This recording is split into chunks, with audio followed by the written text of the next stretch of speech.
All right, I guess we'll go ahead and get started.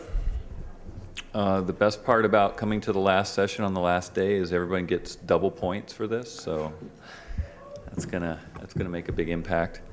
Again, thanks everybody for coming to the last session on the last day.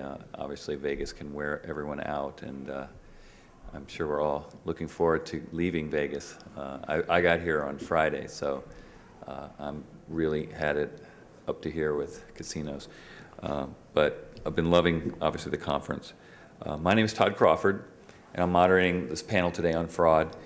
My background is I helped found Commission Junction back in 1998, so as a network, I've seen a lot of fraud, and I also more recently worked at Digital River. And if you're familiar with their One Network Direct affiliate network, Digital River is best known for selling software, and when you sell software online, the goods are instantly available. So fraud, credit fraud especially, you have to have really good systems in place to prevent that since you're delivering the product at the point of sale.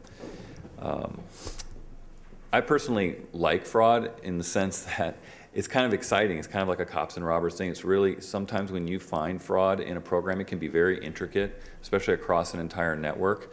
And to uncover it and thwart it can be kind of fun. And I used to work very closely with our network quality team, and it was always really interesting to watch them sometimes unravel some of the things that people do. But it is an unfortunate part of business in general. I mean, it affects retailers offline as well, people stealing and employees stealing. And in the online world, CPA or affiliate marketing isn't alone. There's click fraud, there's CPM fraud out there.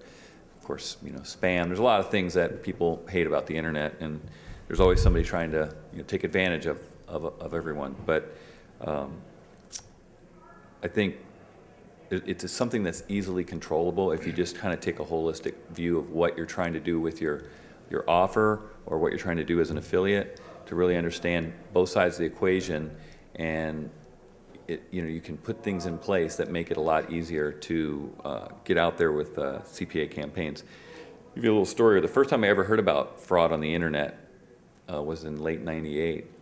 Somebody told me about this story. I think it was Gateway Computers, and this is back when you really couldn't custom order computers, and RAM was worth its weight in gold. And what people were doing was ordering computers, desktop towers, getting the shipments, opening them, taking out the computers, removing the RAM, putting it all back in as if it had never been opened, and shipping it back. And the computer manufacturers would just put it back in stock because it looked like it was unopened. And then the next person to get it would turn on their computer, and obviously it wouldn't work. It was also being purchased through affiliate links, so they were trying to get a commission on the sale, as well as probably the most valuable part was the RAM back then. 4 megabytes of RAM was a couple $100 back then. So that's when I first kind of was, heard about it, and obviously since then I've seen stuff that, can really be scary. When you see people just literally trying to just take money out of other people's hands. And again, I think it's always going to be around. We're never going to get rid of it. But I think the more we focus on trying to set things up correctly from the beginning, the less vulnerable you'll be to it. And worst case scenario, your competitors will have to deal with it more. So today on the panel, we have Josh Sloan here. He's a Director of Online Marketing for 101 Internet. And then we have Kuba Kuczewski, I got it right? Very good. SVP of Media Services for EducationDynamics. And down on the end, Ernie St. Gelais, CTO and co-founder of LinkConnector.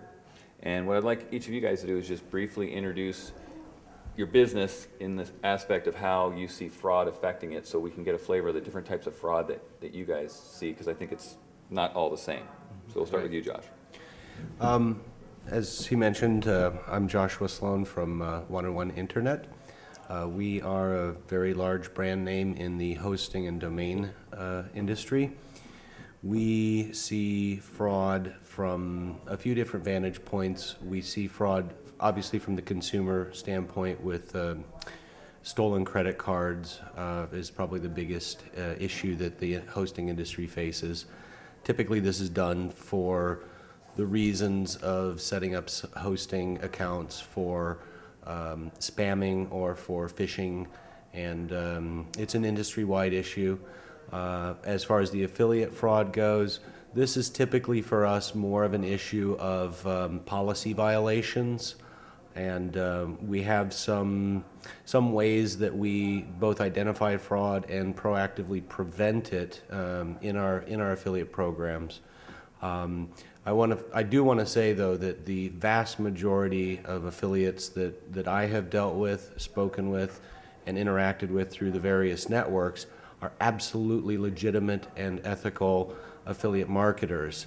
The unfortunate thing for them as ethical affiliates is that they may often pay the price of fraud that occurs within the industries that they're promoting, because the cost of that fraud in many cases has to be factored into the affiliate payouts, the commissions, and the reversals.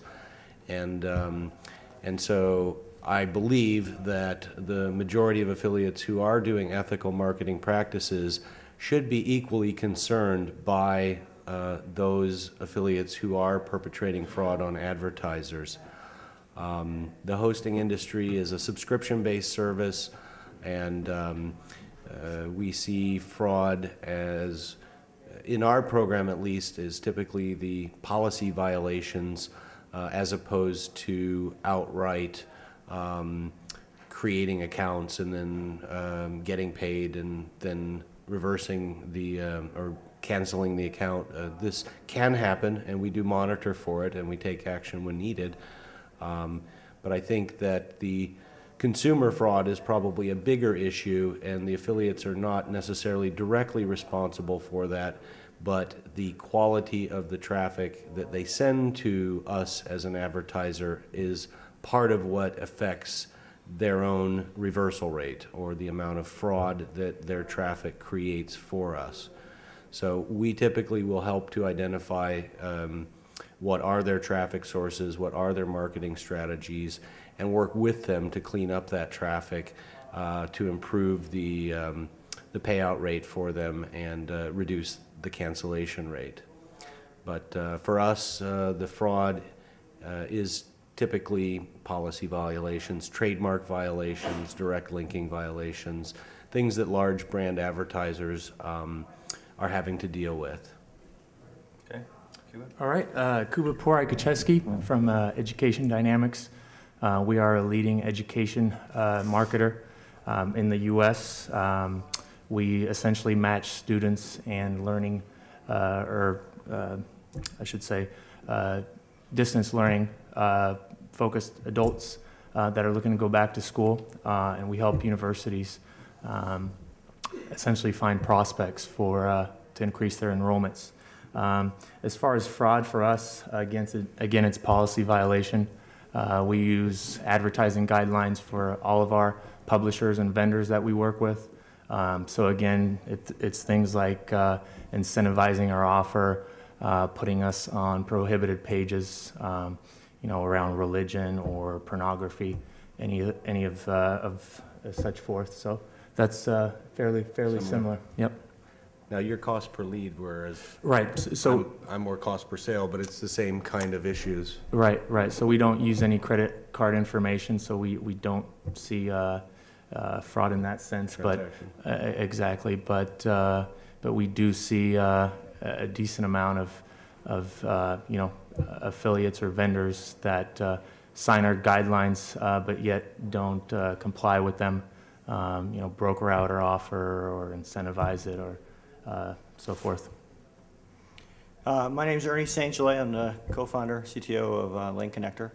So we are an affiliate network, and we try to maintain the fairness between both sides of the equation, the affiliate fraud and merchant fraud. A simple definition for me is just playing by the rules.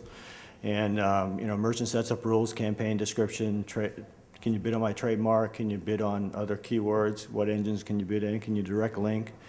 And then on the other side, we monitor what the merchant does. One of the key things that a merchant can do to hurt an affiliate is to take their code down, that is the confirmation code that actually, and a lot of times that's more an accident. The developer moves some code over and they forgot to put the confirmation pixel. We monitor things like that because they're not playing by the rules. And we're trying to look out for affiliates as well as merchants and trying to keep the playing field fair for both sides.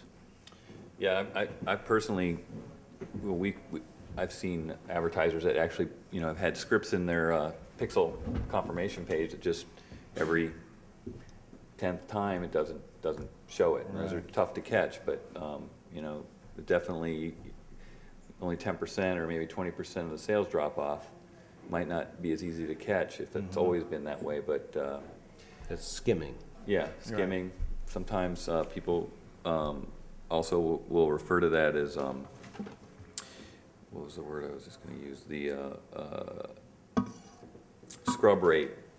I know in a lot of CPA campaigns, if you work with an advertiser, they'll sometimes have a per relationship. They'll actually scrub the pixel by a percentage based on the quality of the leads that you're sending them. So if you're sending really high quality, they probably keep it at 100%. If we're half as good as everyone, they might turn you down to 50%. And I know, Kuba, you guys really look at the quality of the lead, and that really impacts the relationships. And when you see low quality leads coming, what do you do to?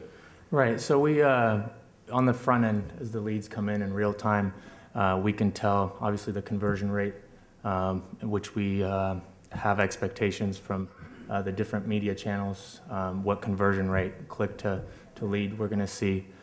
We monitor transfer rate. So if these people are signing up for multiple schools, if they're signing up for too many schools, that's out of the norm. That sets off a red flag. If they're not signing up for enough schools, again, that sets off a red flag. We take a look at success rate. So again, essentially a scrub rate. If the leads are coming in and a lot of them are foreign, we immediately see that and potentially pause the campaign or turn it off if it's out of hand. Now you also get feedback from the schools. Correct. So you also have kind of a right. So it's basically a two pipeline approach. So we have the front end scrubs, and then we get feedback from the universities on enrollment rate. So they're very progressive in letting us know from what vendor, from what channel, how are people enrolling in these universities. So essentially someone could be sending us what looks like quality traffic. It's a standard for transfer rates, conversion rates, but after a length of time, if we see that none of these prospects are enrolling into the university, essentially it's not fraud, but it's not the type of vendor that we want to be working with. So if I were a new partner of yours, you also look at starting off with caps so that you can actually take a closer look and things don't get out of control. I mean, most advertisers, when they start an affiliate program, they want to see as many leads as possible. Right. Yeah, that's been extremely important for our business as we've grown with time. I think, for people bringing on new vendors, obviously you need to have a cap with them. You obviously need to do your homework on who they are, where exactly is your ad going to be running, if it's an email vendor, where's their database from, how are these names gathered, essentially get the history on the company, maybe get referrals, and really do your homework before starting out. And even if you do your homework, you're going to run into headaches. So the name of the game is really to minimize the headaches.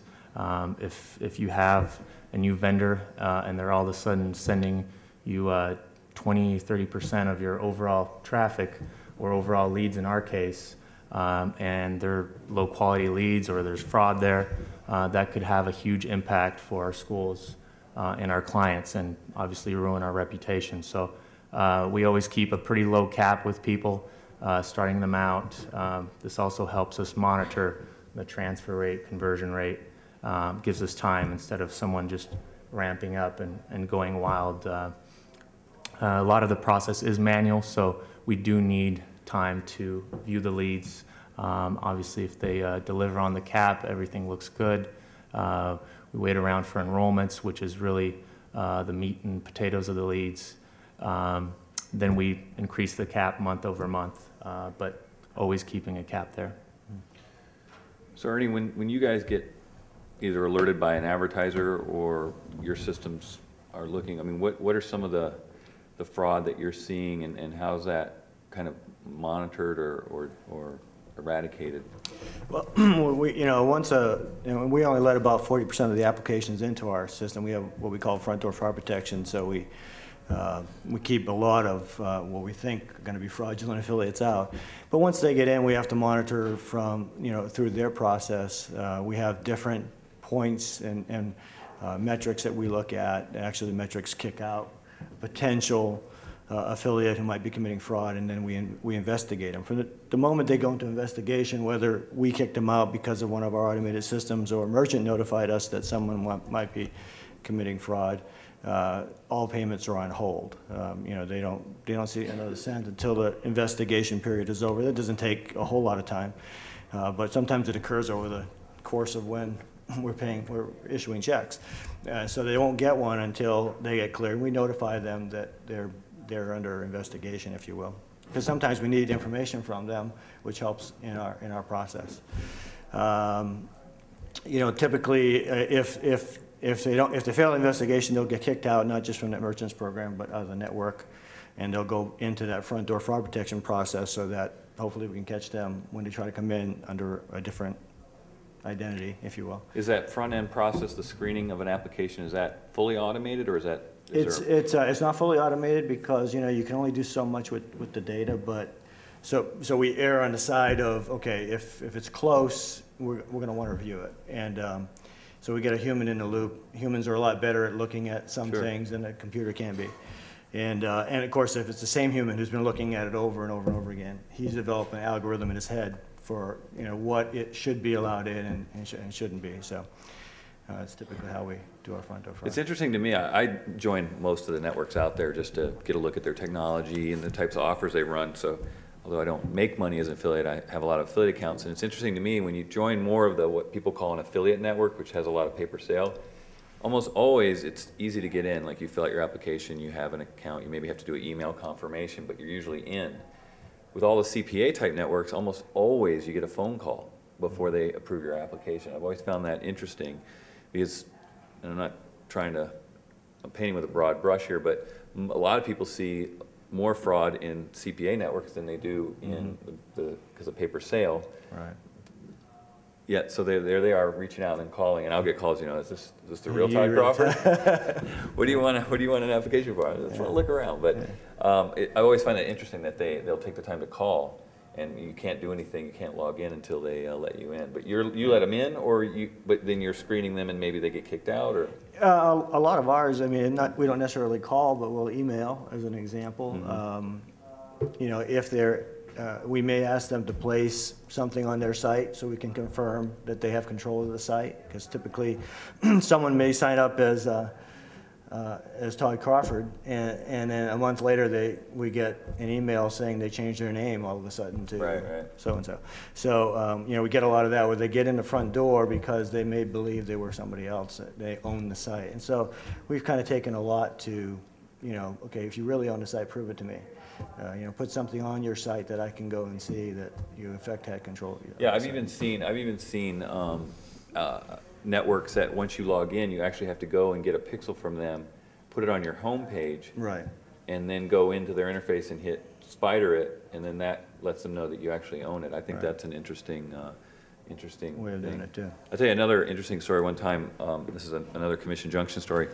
Our fraud team started seeing all of these accounts signing up, all legitimate account information, but they were all generating the exact same leads for over like 3 or 4 campaigns. And they just kept doing it. Finally, and they just delete the accounts. So they see it. Everybody does that. They all get deleted en masse. And one guy actually called and wondered where his commissions went. And they put him through to the fraud team, and they started asking him, what were you doing? He goes, well, I bought this book, this ebook on eBay, how to make money. And it was literally telling them, you pay me $50, and I'll tell you how to make over a couple $100 easy. And it was basically you create an account at Commission Junction, you sign up for these lead programs, you go to those sites, you fill out their leads, and based on the value of those leads, you'll easily make $250, and the sky's the limit from there. So it was really interesting because these people literally were following it to the letter and creating these. Yeah. And the good thing about fraud, I mean, the one thing good about fraud is nobody's a little bit greedy. You know, nobody wants to Yeah. make $100 a month, you know, and it's not really worth it. So typically, fraud will escalate. They'll start off small, like you said, right? Right? And then suddenly things start to escalate. And, you know, literally people, when it was come time to pay, if they were doing fraud, they literally call in to say, you know, is my account okay? Is it, because they're kind of spending the money before they were paid and wondering, and that also, if you're an affiliate here and you want to commit fraud, I wouldn't call about when your check's going to get sent, because that's you're usually going to get someone to look at your account, you know? Right. So if I'm an affiliate, obviously I can't always control what consumers are doing on my site, unless, of course, I'm marketing it maybe in an inappropriate way, pushing the line a little bit. What are some tips for affiliates that really can help them make sure that they don't get, because I mean, I've seen a lot of affiliates get questioned for fraud. It wasn't their fault. Things like that will happen. What are kind of best practices for affiliates? Well, one of the tips that in the hosting world that I will give them is to pay close attention to the countries of origin of their traffic, because there are countries where fraud is a national industry, and a lot of consumer credit cards will be stored in these countries, traded in these countries, black marketed in these countries.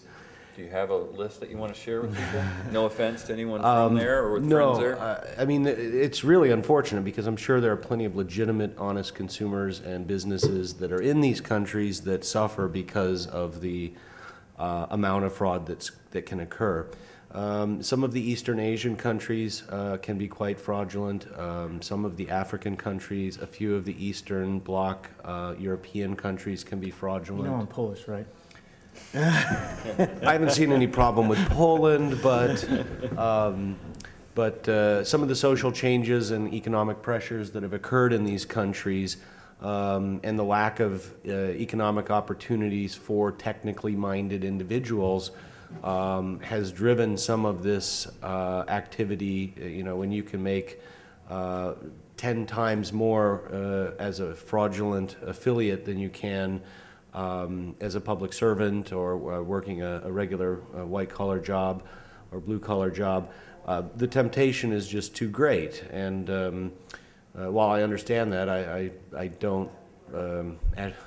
I try to help our affiliates understand that their best quality for our company is probably going to come from North America, and so to whether it's PPC or just organic search traffic, for them to understand where their traffic is coming from is a first step in making sure that the leads or the sales that they're making are of as good a quality as they can. So country knowledge about your traffic as an affiliate can certainly help you make decisions about, you know, how to either stop that traffic or where to redirect that traffic, or plus, I, as an advertiser, if I know that you are very in-depth and knowledgeable and with your web analytics and your targeting, your geo-targeting, I'm going to know that you are willing to work with me to find a way to clean that up. So country issues, and I don't know if this is the same with other industries, but specific countries can have higher fraud rates. And even the affiliates that come into the programs, there are a few countries, both U.S. embargo countries, but other countries as well, that we simply do not let into the program. If they're really a legitimate affiliate, they're going to say, hey, please let me in. You know, I'm good, I'm clean. And we can start that dialogue and maybe make an exception. But because of the amount of fraud that can occur within certain countries, we're very careful about the applications for our program from particular countries as well. Yeah, I mean, you essentially can't stop user fraud. It's going to happen, especially if you're advertising on a higher scale. So I think, again, having processes in place to identify it. We, you know, from the vendor side, I guess, you know, not being misleading or incentivizing the user. being very upfront. Areas where we've run into is people believing that they're applying for a job where essentially they're filling out a school form. Again, users can sometimes be dumb and not realize what they're filling out. So making it very clear, what they're getting into, who are they going to be contacted by, in what manner, is very important. Just setting expectations with the users. We've recently had a gentleman that requested information from 50 of our universities on several occasions with different email addresses. And again, it's a manual process. We had to block essentially his IP. But again, a red flag goes up if he really wants to hear from 50 universities about a criminal justice degree. He's got to know how to defend himself. Right. That'll be a professional criminal. Taking off from what Josh said about countries, we do allow our merchants to disallow commissions if they originated in a certain country. And our assumption is that the merchant's taking the extra precaution, what Josh is talking about, to make sure they're not accepting a credit card. But that's not always the case, because obviously we're getting calls from Latvia. Throw a country out there. and so we're not allowing the commission to be paid because that was in the rules that the merchant set up, says you can't allow any, we're not going to credit for Latvia. And hopefully the merchant's doing a similar thing with the credit cards, but we don't have control over that. How many of you in the audience are actual merchants? If it show of hands? About half. About half, okay. One of the things I like to tell other advertisers and merchants is it's much better to have strict but clear policies and guidelines up front. If you choose at a later date to have special relationships that you want to maybe allow a little flexibility in those, it's much easier to do that than not to have enough guidelines or policies and then try to become harsh or try to become strict. So at least on an annual basis, you should review your program policies. Look at what your other competitors are doing, or look at what some of the companies who came before you are doing, who may have experienced fraud before you did. But be honest, be upfront, establish those policies, and then you can make other decisions later on based upon the relationships that you establish with your publishers. From a publisher standpoint, if there is any ambiguity whatsoever in the advertiser's policies, it is absolutely advisable that you reach out to that company or to that advertiser or merchant to establish those ground rules.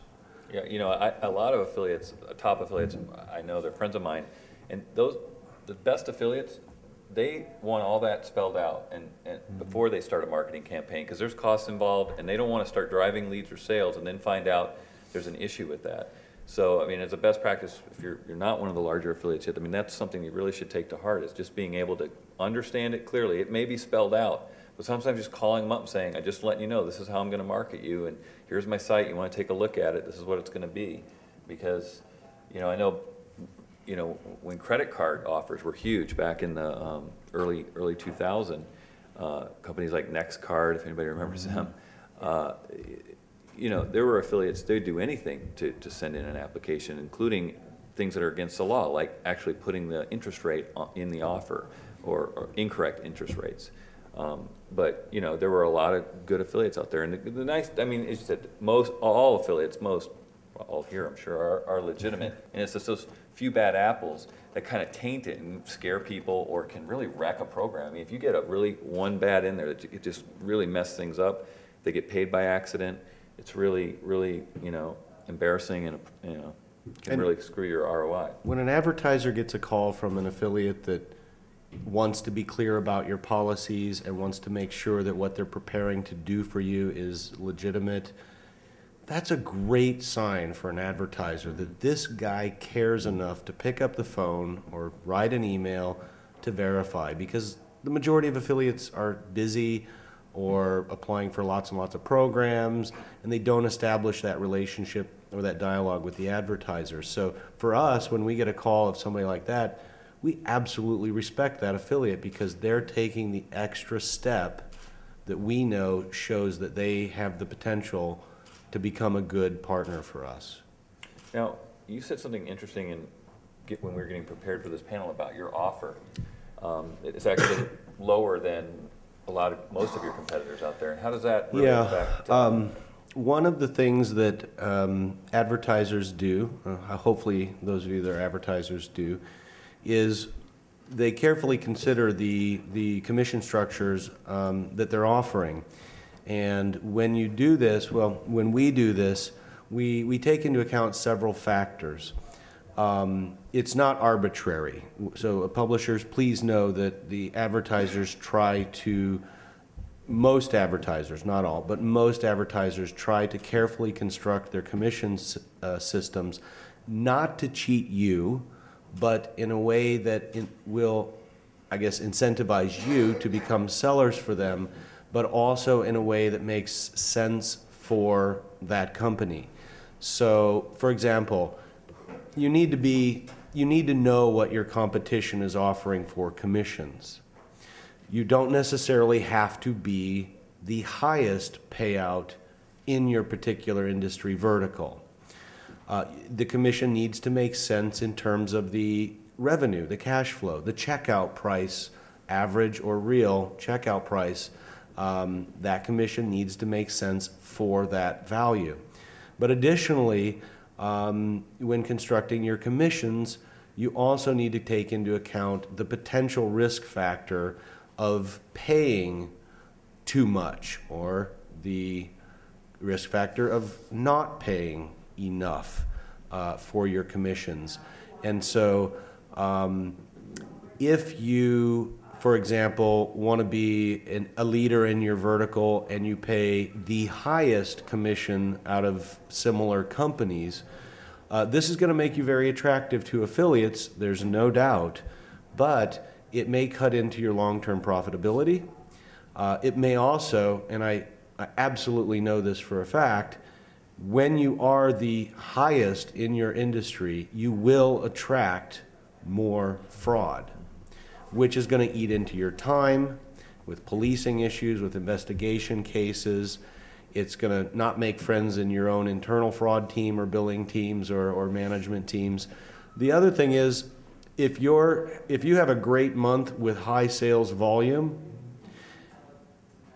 you may have your next quarter's targets set on that performance, only to later find out that you had a high fraud rate and that those numbers that were used to set your quotas or targets for the future were based on previous numbers that were not real.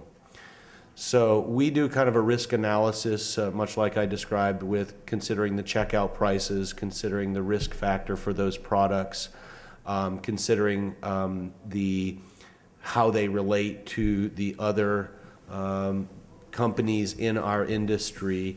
And one thing you'll notice in a highly competitive vertical like web hosting is that some of the very largest brands in this space are not necessarily the highest commission payouts. Now, this does make some problems for recruiting because people gravitate naturally towards the highest commission payouts. But we also know that the decisions we make about commissions as advertisers have to make sense for our companies. How much of the checkout price are you willing to risk for commissions? How much of the lifetime value in some cases are you willing to risk in creating your commissions?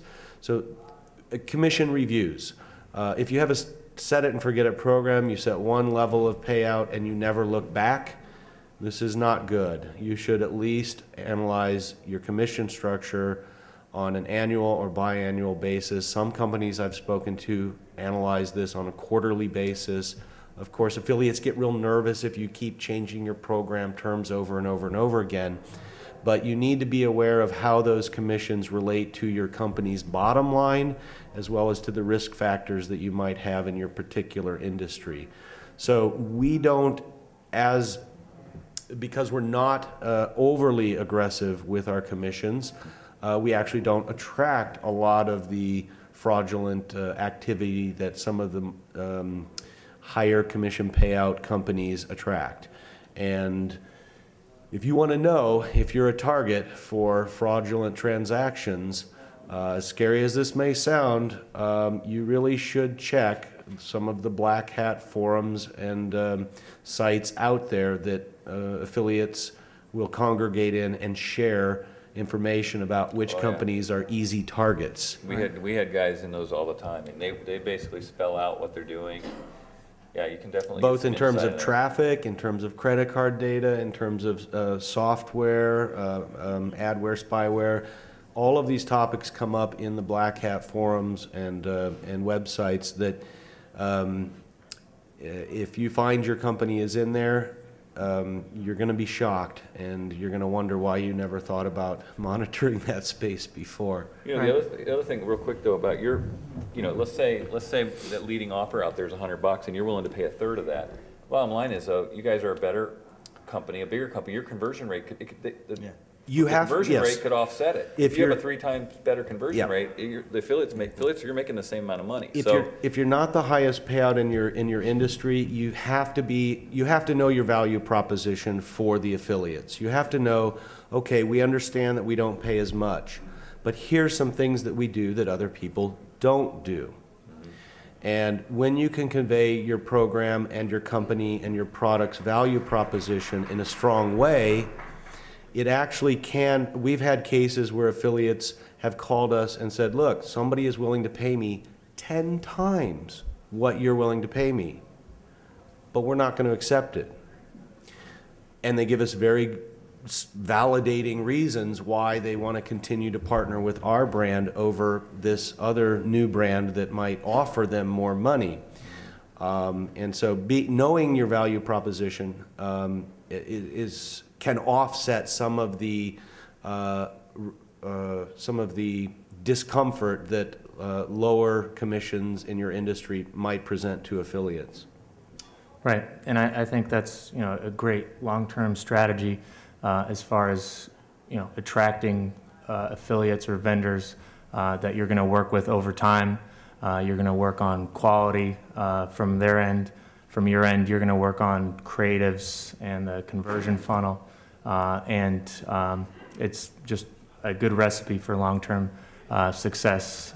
Again, we have some of our competitors come in at times and you know, try to double or break even on an account to take things over.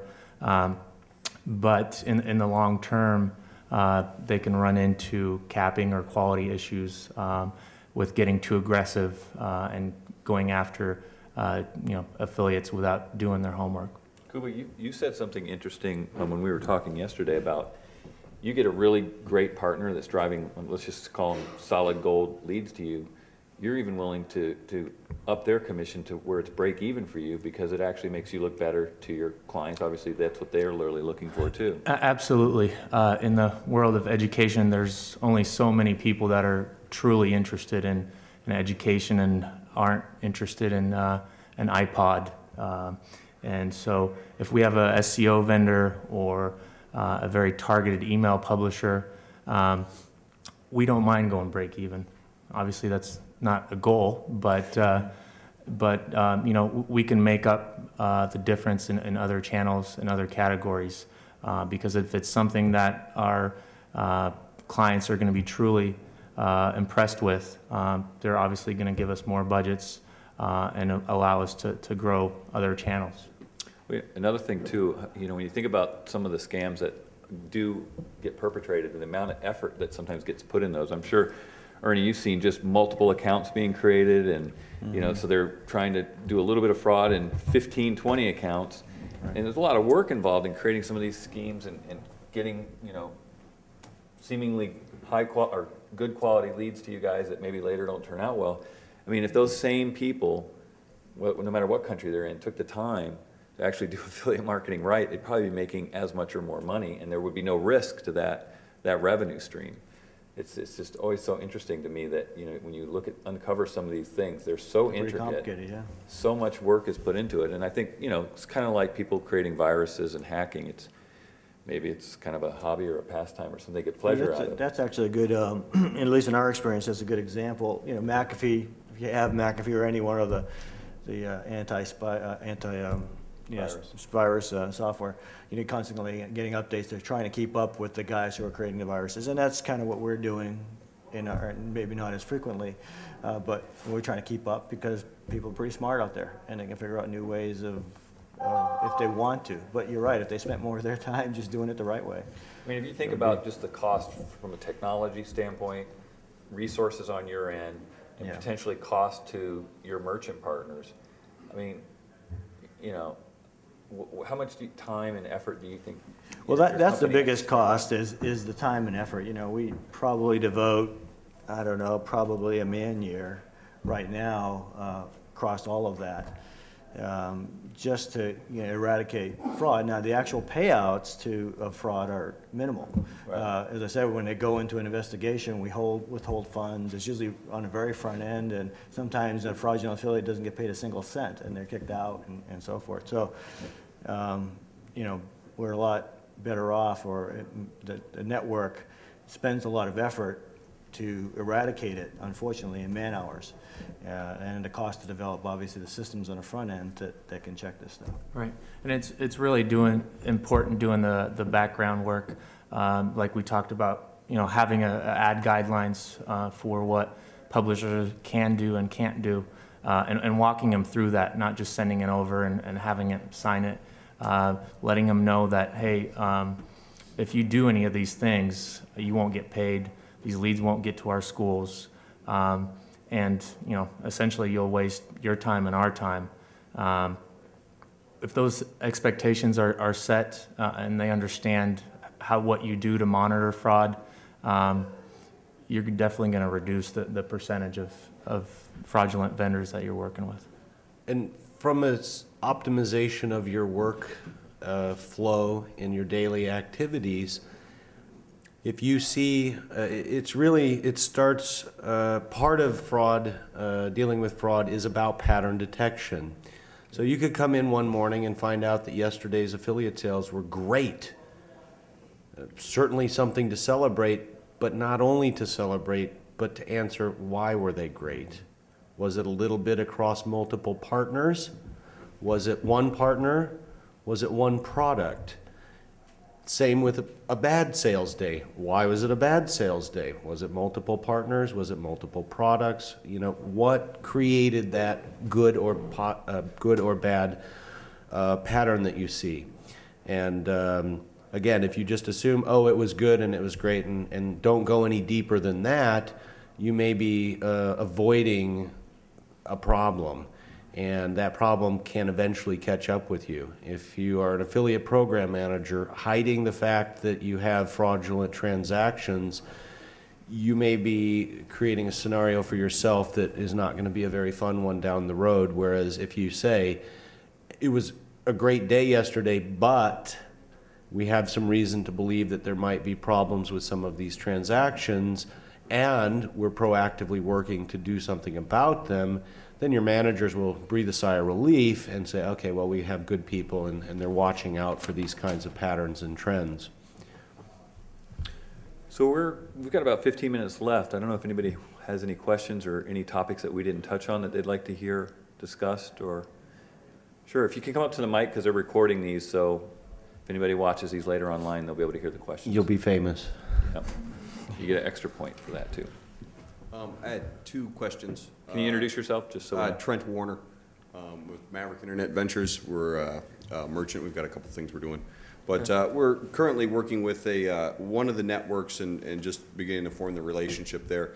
If you could name 3-5 things that you would want to see that a network has in place for us to know that, you know, fraud's not occurring, or that they're doing a good job to alleviate it, reduce it, make sure it's being monitored.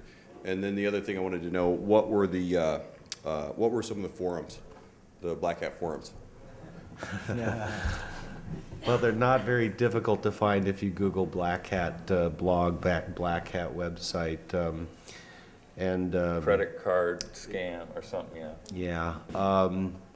Syndicate, blackhatworld.com. There's maybe half a dozen or a dozen that you might want to check in on from time to time. As far as what you should expect from a network, obviously, it's great to have a network partner that has fraud detection systems.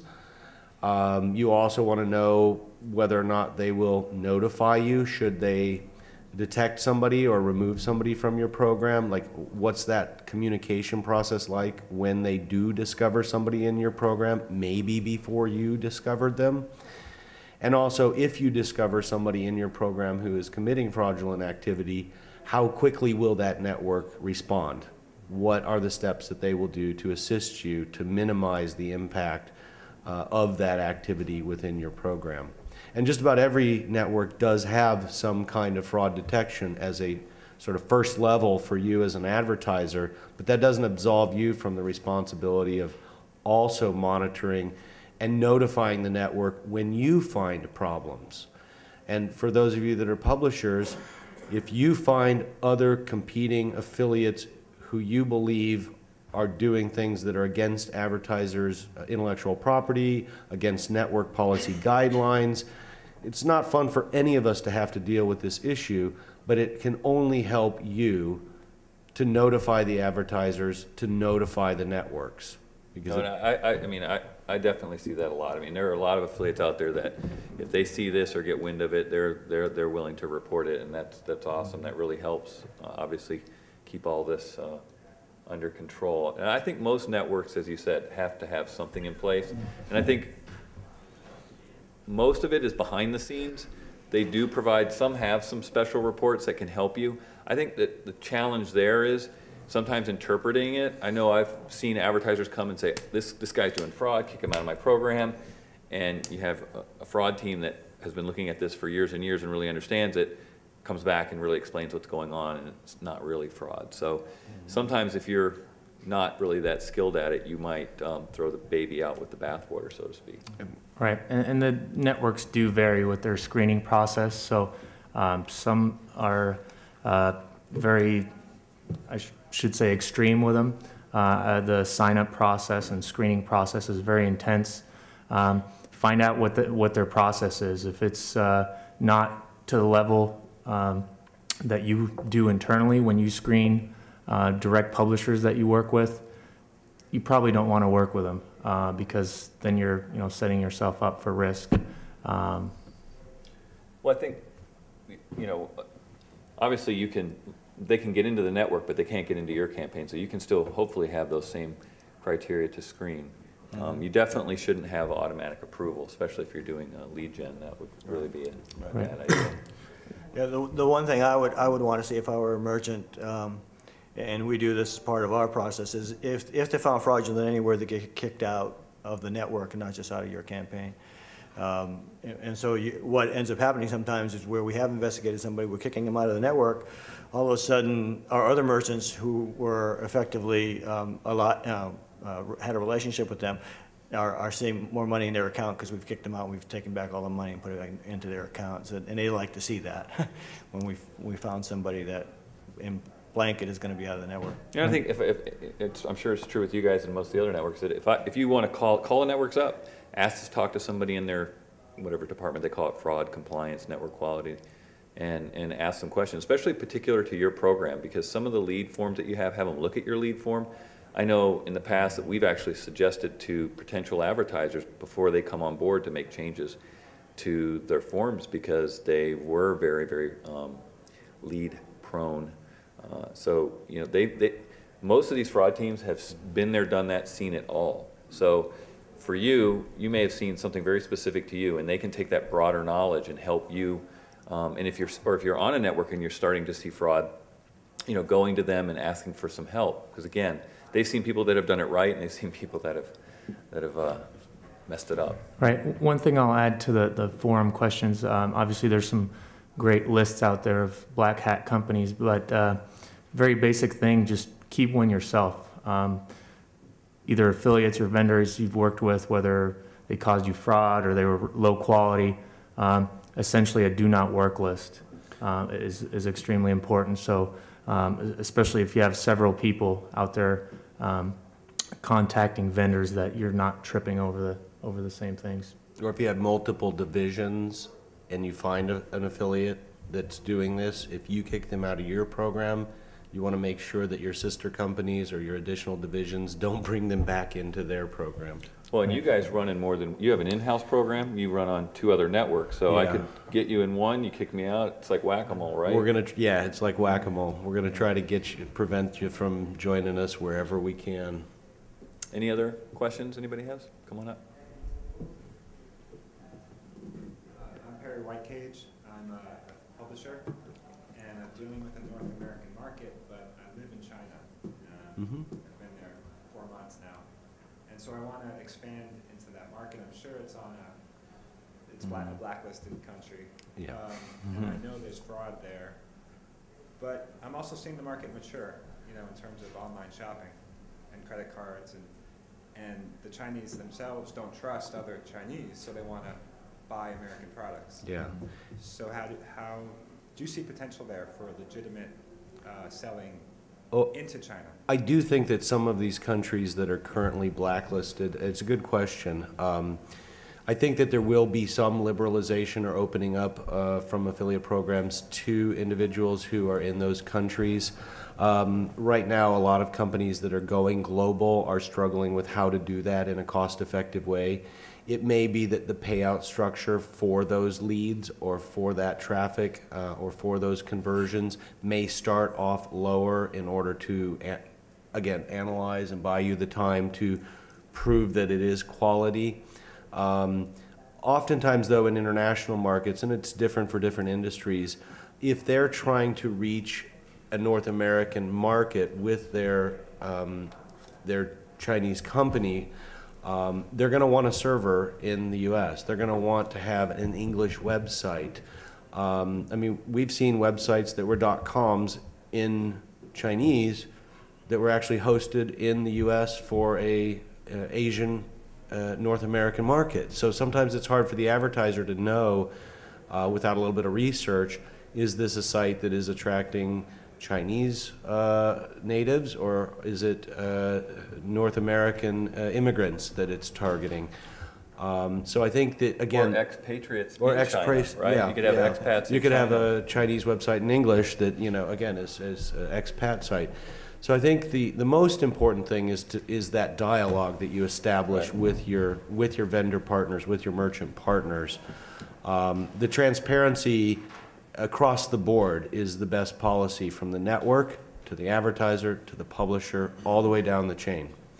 If we know of problems, but we know you, then we can work on fixing those problems. And a lot of times the networks will let you have kind of a description.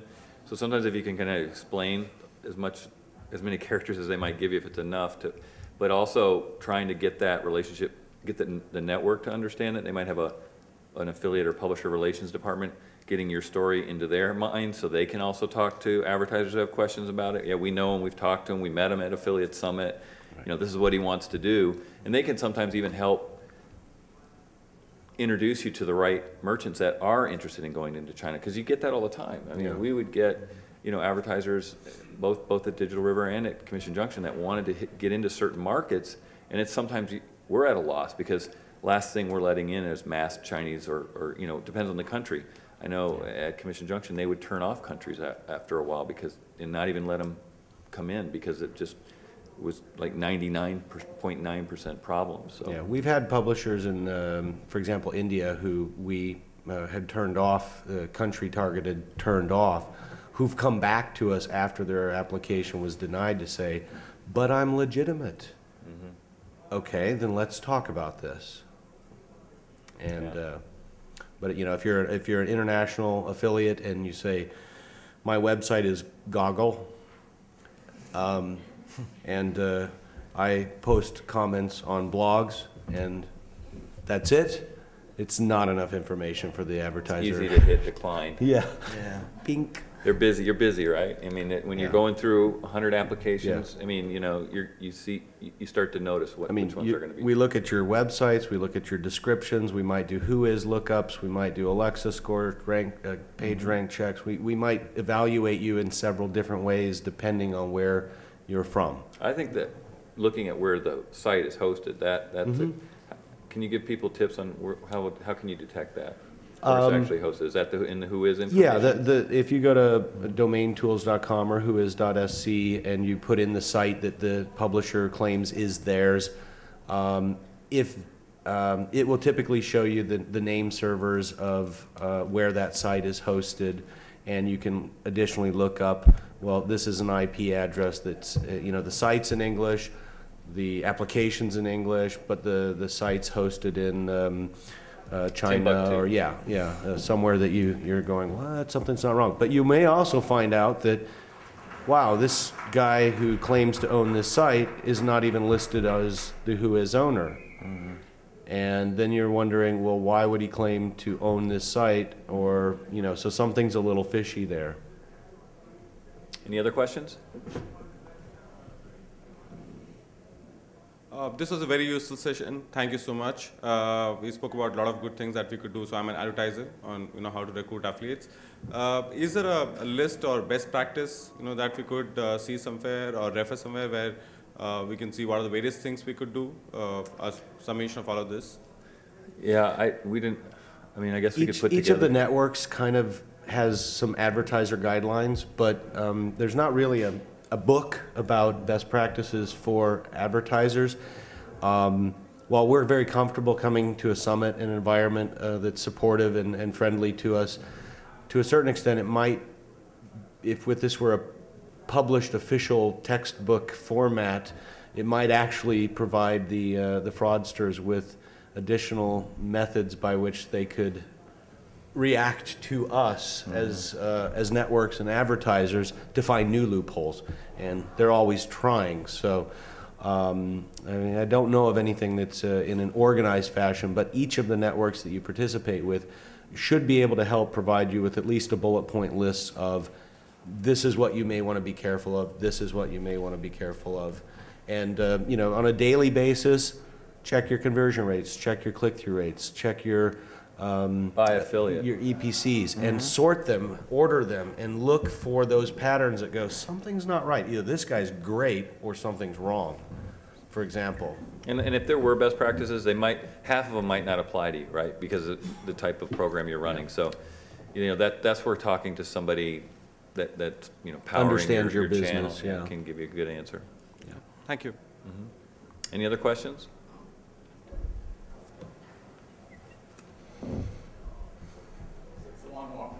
Yeah, hopefully that mic is on. It didn't sound like it was on. Can you?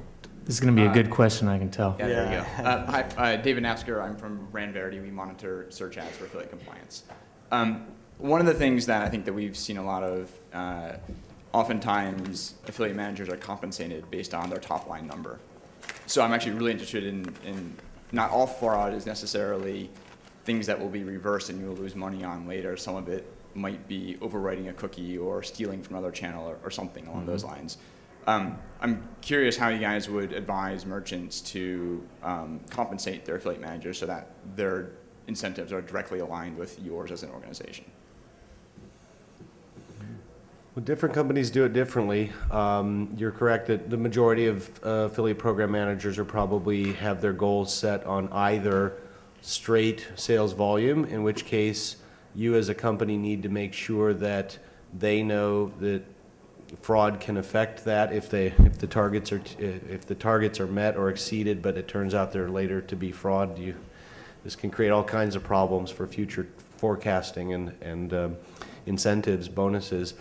Sometimes it's based on revenue generation, and in which case a reverse sale is going to be a negative revenue, and so that's going to balance itself out. Some of the smaller dynamic companies I've talked to will actually add quality scores in there as well. So it's not only about the volume, but the churn rate or the recidivism rate, the cancellation rates need to be within a certain guidelines that the company defines in order to have that quality component of the bonus or incentive structure? Yeah, I mean, compensating your affiliate manager just on straight revenue or sales is problematic. Definitely adding in a component of whatever your quality score for us is, it's enrollments, making sure that they both hit a revenue number and an enrollment number, and giving bonuses, things like that. But a straight commission is problematic, and we've stayed away from that. Yeah, I've seen the ones that work best, where their base salary, and then obviously when you put your company's goals for a given year or quarter, what part of that should come from the affiliate channel, how much can they grow it, working with them, trying to get a realistic number and putting stretch goals or bonuses attached to hitting and exceeding those. Even the networks sometimes set their pricing with their largest clients that way, because a large company comes and says, we need to hit this number this year, and this is how much we expect from the affiliate channel. And a lot of times, you're kind of like, and so they'll negotiate their pricing to where maybe they pay a very low rate. It would be higher if you help them hit and exceed those numbers. So, from an affiliate network, we see affiliate managers changing, and that's kind of the only visibility. But it's almost like self-correcting. It's obvious that the advertiser has figured out a way that this particular affiliate manager is working for them or not, and I'm going to go get a different affiliate manager. So there is a certain amount of, whatever rules they've set up are kind of self-correcting. You're not either making enough sales for me, or maybe, it looks like you're doing some fishy things, I don't trust you, whatever, and you just go get yourself another affiliate manager. And so we see a turnover there. So obviously advertisers are doing something to, make that. all right, well, we could take one more if someone wants it. Otherwise, it's time to go out and see the triathlon, which should be pretty exciting. Adults riding tricycles. Is that what it is? That's part of it, yeah. I'm not going to give away the rest. You got to go. Thanks, everyone. Thanks to the panelists. Thank you.